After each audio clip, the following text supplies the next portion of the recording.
আমাদের কেন মেম্বারশিপ দেওয়া হলো না? বর্তমান বিদায়ী কমিটি জবাব চাই, জবাব দাও। জবাব চাই, জবাব দাও। আমাদের কেন বঞ্চিত করা হলো ভোটাধিকার থেকে? বর্তমান বিদায়ী কমিটি জবাব চাই, জবাব দাও। জবাব চাই, জবাব দাও।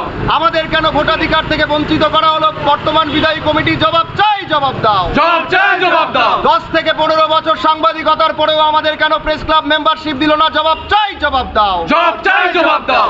আমাদের কেন ভোটাধিকারে আজকে অংশগ্রহণ করতে দেওয়া হলো না? বর্তমান বিদায়ী কমিটি জবাব চাই, জবাব দাও। জবাব চাই, জবাব দাও। প্রথম কথা হলো প্রেস ক্লাবটা কিসের জন্য, কাদের জন্য? প্রেস ক্লাব সমস্ত ধরনের সংবাদ মাধ্যমের যারা কর্মীরা রয়েছে তাদের জন্য। প্রেস ক্লাব তারা প্রেস ক্লাবের মধ্যে বিভিন্ন ধরনের সংবাদ রিলেটেড যে বিষয়গুলো আছে সেগুলো নিয়ে কথাবার্তা বলবে, আড্ডা দেবেন। প্রেস ক্লাব তাদের জন্য। প্রশ্নটা সেই জায়গাতে বর্তমান যে কমিটি রয়েছে প্রেস ক্লাবটা এই বিগত 2 বছর যাবৎ একজনও নতুন মেম্বার্স কেন তারা এই সদস্য পদ দেননি? বিগত 15 বছর 16 বছর 17 বছর বহুত অভিজ্ঞতা এখানে আছে, অনেকেই আছেন এখানে সংবাদ মাধ্যমের সাথে জড়িত রয়েছেন, তারা সদস্য পদ দেননি। তো এটা কিসের ইঙ্গিত? প্রেস ক্লাবটা কি শুধু ব্যবসায়িক প্রতিষ্ঠান?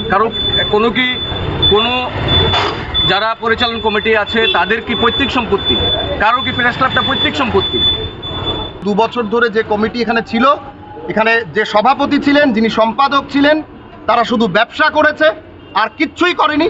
প্রেস ক্লাবের যে রোজগার, এই রোজগার তারা কোনোভাবে এই প্রেস ক্লাবের উন্নয়নের জন্য লাগায়নি। আপনারা নিজেরা দেখুন, এই প্রেস ক্লাবকে এখনো পর্যন্ত রং করেনি। একটা সাধারণ সভা হচ্ছে, প্রেস ক্লাবে রং নেই, কেন নেই? আর তারা 2 দিন পর পর তারা বলবেন তাদের প্রেস ক্লাবে দেখবেন, আপনারা যখন ঢুকবেন, এই প্রেস ক্লাব হচ্ছে গিয়ে যারা শুভবুদ্ধি সম্পন্ন মানুষ, যারা ইন্টালেকচুয়াল, তাদের জায়গা প্রেস ক্লাব। আপনি যখন প্রেস ক্লাবে ঢুকবেন তখন দেখতে পাবেন এত বড় বড় সসপ্যান, কি হচ্ছে, ভাত, ডাল, মাংস, তরকারির গন্ধে প্রেস ক্লাবে ঢোকা যায় না। এটা কি প্রেস ক্লাবের ঐতিহ্য? প্রেস ক্লাবে আমাদের সুবলদের মতো সাংবাদিকরা এখানে আছেন, তারা থাকেন, তাদেরকে আমরা অনুসরণ করি। আর আজকে যে 2 জন ব্যক্তির হাতেই কমিটি ছিল, এই 2 জন ব্যক্তি তারা পুরো প্রেস ক্লাবকে একেবারে ব্যবসায় পরিণত করে দিয়েছিল।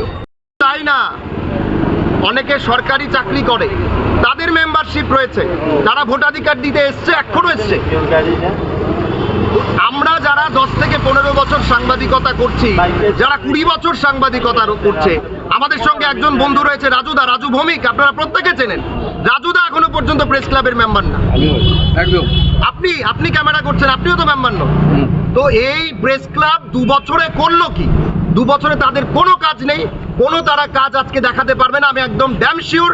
উপরে তাদের জেনারেল সভা হচ্ছে, আমরা এখান থেকে দাবি জানাচ্ছি এই জেনারেল সভায় 2 বছর তারা কি করলো তাদের প্রমাণ দিক। আমাদের কাছে এমনও প্রমাণ আছে, প্রেস ক্লাবের সভাপতি সাংবাদিক সম্মেলন করে বলছেন যদি কোনো সংস্থা থেকে টাকা নিয়ে থাকে তার প্রমাণ দিতে পারলে তিনি পদত্যাগ করবেন। আমরা প্রমাণ দিচ্ছি উনি 1 লক্ষ টাকা নিয়েছেন। উনি অবিলম্বে যে ভোটাধিকার, উনি যে প্রার্থী হয়েছেন, উনি প্রার্থী থেকে সরে আসুক, ওনার যদি ন্যূনতম লজ্জা থাকে। 2 বছর ধরে কোনো রকম মেম্বারশিপ দেওয়া হয়নি।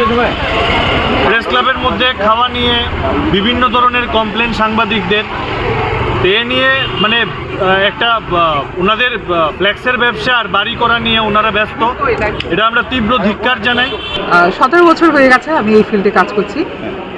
মেম্বারশিপ এখনো পাইনি, হয়তো বা পাবো এই আশা রাখছি।